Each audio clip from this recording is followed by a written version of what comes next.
بسم اللہ الرحمن الرحیم۔ السلام علیکم ورحمۃ اللہ وبرکاتہ۔ اللہم صلی علی محمد وعلی آل محمد۔ سیرت النبی صلی اللہ علیہ وآلہ وسلم، درس نمبر 61۔ رسول اللہ صلی اللہ علیہ وآلہ وسلم سے رؤسائے قریش کی بات چیت۔ ان دونوں بطل جلیل یعنی حضرت حمزہ بن عبد المطلب اور حضرت عمر بن خطاب رضی اللہ عنہما کے مسلمان ہو جانے کے بعد ظلم و طغیان کے بادل چھٹنا شروع ہو گئے، اور مسلمانوں کو جور و ستم کا تختہ مشق بنانے کے لیے مشرکین پر جو بدمستی چھائی تھی اس کی جگہ سوجھ بوجھ نے لینی شروع کی۔ چنانچہ دانشوران کفر نے دارالندوہ میں تمام سرداروں کو جمع کر کے مشورہ کیا، جس میں طے ہوا کہ سب مل کر محمد صلی اللہ علیہ وآلہ وسلم سے راست گفتگو کرے۔ اس کے بعد ایک دن سورج ڈوبنے کے بعد کعبہ کی پشت پر جمع ہوئے اور رسول اللہ صلی اللہ علیہ وآلہ وسلم کو بلا بھیجا۔ آپ صلی اللہ علیہ وآلہ وسلم خیر کی توقع لیے ہوئے جلدی سے تشریف لائے۔ جب ان کے درمیان بیٹھ چکے تو انہوں نے ویسی ہی باتیں کیں جیسی عتبہ نے کہی تھیں، اور وہی پیشکش کی جو عتبہ نے کی تھی۔ شاید ان کا خیال رہا ہو کہ ممکن ہے تنہا عتبہ کی پیشکش کرنے سے آپ کو پورا اطمینان نہ ہوا ہو، اس لیے جب سارے رؤساء مل کر اس پیشکش کو دہرائیں گے تو اطمینان ہو جائے گا اور آپ اسے قبول فرما لیں گے۔ مگر آپ صلی اللہ علیہ وآلہ وسلم نے فرمایا، میرے ساتھ وہ بات نہیں جو آپ لوگ کہہ رہے ہیں۔ میں آپ لوگوں کے پاس جو کچھ لے کر آیا ہوں وہ اس لیے نہیں لے کر آیا ہوں کہ مجھے آپ کا مال مطلوب ہے یا آپ کے اندر شرف مطلوب ہے یا آپ پر حکمرانی مطلوب ہے، نہیں، بلکہ مجھے اللہ نے آپ کے پاس پیغمبر بنا کر بھیجا ہے، مجھ پر اپنی کتاب اتاری ہے اور مجھے حکم دیا ہے کہ میں آپ کو خوشخبری دوں اور ڈراؤں۔ لہٰذا میں نے آپ لوگوں تک اپنے رب کے پیغامات پہنچا دیے اور آپ لوگوں کو نصیحت کر دی۔ اب اگر آپ لوگ میری لائی ہوئی بات قبول کرتے ہیں تو یہ دنیا اور آخرت میں آپ کا نصیب ہے، اور اگر رد کرتے ہیں تو میں اللہ کے امر کا انتظار کروں گا یہاں تک کہ وہ میرے اور آپ کے درمیان فیصلہ فرما دے۔ اس جواب کے بعد انہوں نے ایک دوسرا پہلو بدلا، کہنے لگے، آپ اپنے رب سے سوال کریں کہ وہ ہمارے پاس سے ان پہاڑوں کو ہٹا کر کھلا ہوا میدان بنا دے اور اس میں ندیاں جاری کر دے، اور ہمارے مردوں بالخصوص قصی بن کلاب کو زندہ کر لائے۔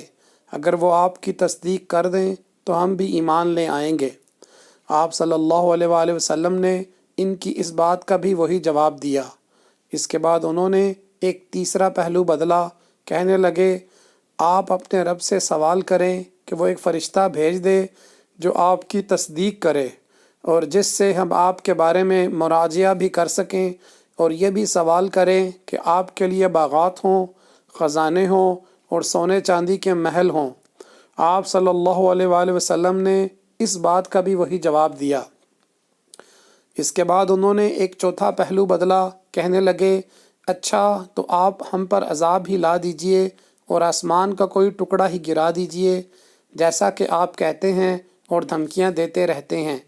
آپ صلی اللہ علیہ وآلہ وسلم نے فرمایا، اس کا اختیار اللہ کو ہے، وہ چاہے تو ایسا کر سکتا ہے۔ انہوں نے کہا، کیا آپ کے رب کو معلوم نہ تھا کہ ہم آپ کے ساتھ بیٹھیں گے، آپ سے سوال و جواب کریں گے اور آپ سے مطالبے کریں گے کہ وہ سکھا دیتا کہ آپ ہمیں کیا جواب دیں گے، اور اگر ہم نے آپ کی بات نہ مانی تو وہ ہمارے ساتھ کیا کرے گا۔ پھر اخیر میں انہوں نے سخت دھمکی دی اور کہنے لگے، سن لو، جو کچھ کر چکے ہو اس کے بعد ہم تمہیں یوں ہی نہیں چھوڑیں گے، بلکہ یا تو تمہیں مٹا دیں گے یا خود مٹ جائیں گے۔ یہ سن کر رسول اللہ صلی اللہ علیہ وآلہ وسلم اٹھ گئے اور اپنے گھر واپس آ گئے۔ آپ صلی اللہ علیہ وآلہ وسلم کو غم و افسوس تھا کہ جو توقع آپ نے باندھ رکھی وہ پوری نہ ہوئی۔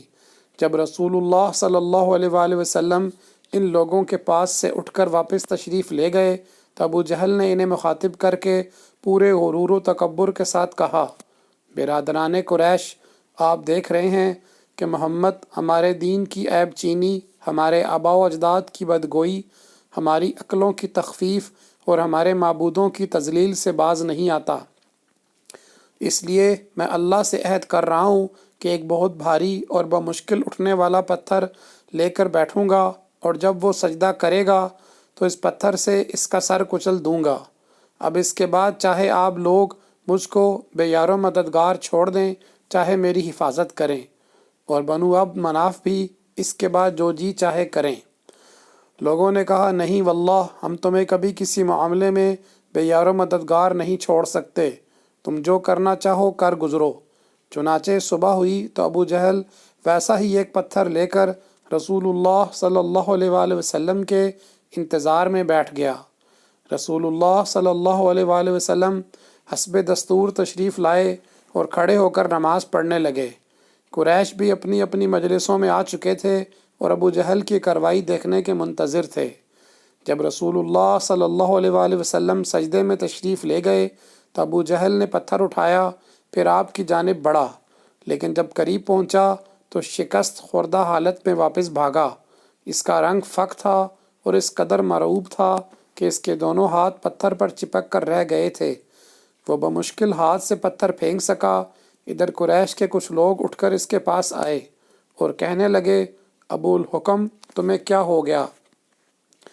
اس نے کہا، میں نے رات جو بات کہی تھی وہی کرنے جا رہا تھا، لیکن جب اس کے قریب پہنچا تو ایک اونٹ آڑے آ گیا۔ واللہ میں نے کبھی کسی اونٹ کی ویسی کھوپڑی، ویسی گردن اور ویسے دانت دیکھے ہی نہیں۔ وہ مجھے کھا جانا چاہتا تھا۔